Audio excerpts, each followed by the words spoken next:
नमस्कार दोस्तों। आज हम बात करेंगे उषा प्रेमवदा द्वारा लिखित एक कहानी के बारे में जिसका नाम है मछलियाँ। इस कहानी में मुख्यतः 4 पात्र हैं। एक है विजय लक्ष्मी जिसे विजी कहा गया है, दूसरी है मुकी जिनका पूरा नाम है नयनतारा मुखर्जी, तीसरा है नटराजन और चौथा है मनीष।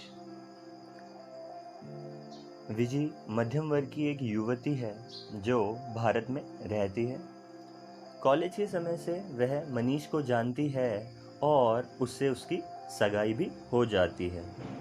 मनीष विदेश जाकर रहने लगता है जबकि विजी भारत रह जाती है। मनीष पत्र लिखकर विजी को अपने पास बुलाता है और बार बार पत्र लिखने के बाद वह इतना ऊब जाता है कि अकेले ही मैक्सिको चला जाता है। विजी को रिसीव करने के लिए मनीष का मित्र नटराजन जाता है जो एक सीधा सरल व्यक्ति है और उसी अपार्टमेंट में रहता है जहां मनीष रहता है।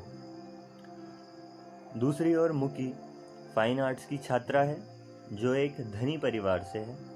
वह तांबे की मूर्तियां बनाती है, अंग्रेजी कविताएं लिखती है। वह एक संयमित युवती है। उसका व्यक्तित्व असाधारण है। मनीष विजी को विदेश तो बुलाता है लेकिन जब खुद मैक्सिको चला जाता है और नटराजन जब विजी को रिसीव करने जाता है तो ऐसे समय में विजी नटराजन से अपनी व्यथा कहती है। वह मनीष विजी की उपेक्षा करता है और मुकी की ओर आकर्षित होने लगता है। वह विजी को अस्वीकार कर देता है क्योंकि विजी सीधी है, सरल है और अनकॉम्प्लिकेटेड है। विजी में मानसिक गहराइयाँ नहीं हैं।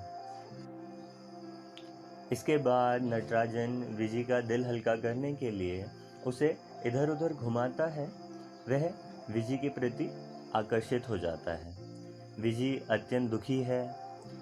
एक दिन मौका पाकर नटराजन अपने मन की बात विजी से कहता है, लेकिन विजी को लगता है कि मनीष अभी भी लौटेगा, इसलिए वह नटराजन के प्रस्ताव को ठुकरा देती है और वॉशिंगटन चली जाती है।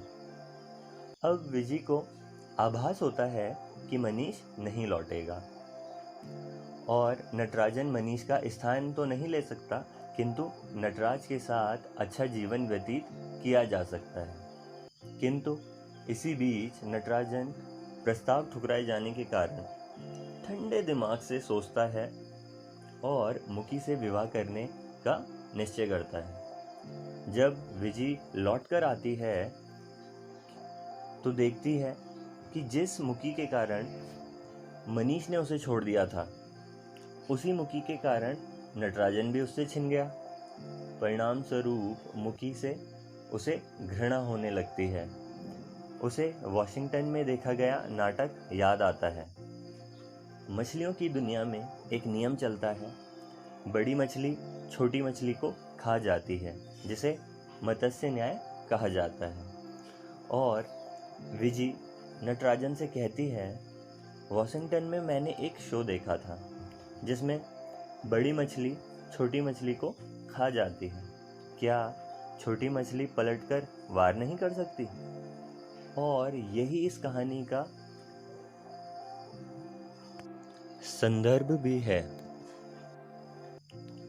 नटराजन का विवाह मुकी से तय हो जाता है, जबकि विजी व नटराजन अब एक दूसरे को चाहते हैं। नटराजन भावनाओं को दबाने का प्रयास करता है। विजी के मन में मुकी के लिए घृणा बढ़ती चली जाती है। अन्याय करने वाले व्यक्ति का विरोध करना चाहिए, चाहे वह कितना भी शक्तिशाली क्यों ना हो, और अब यह विजी ने भी किया।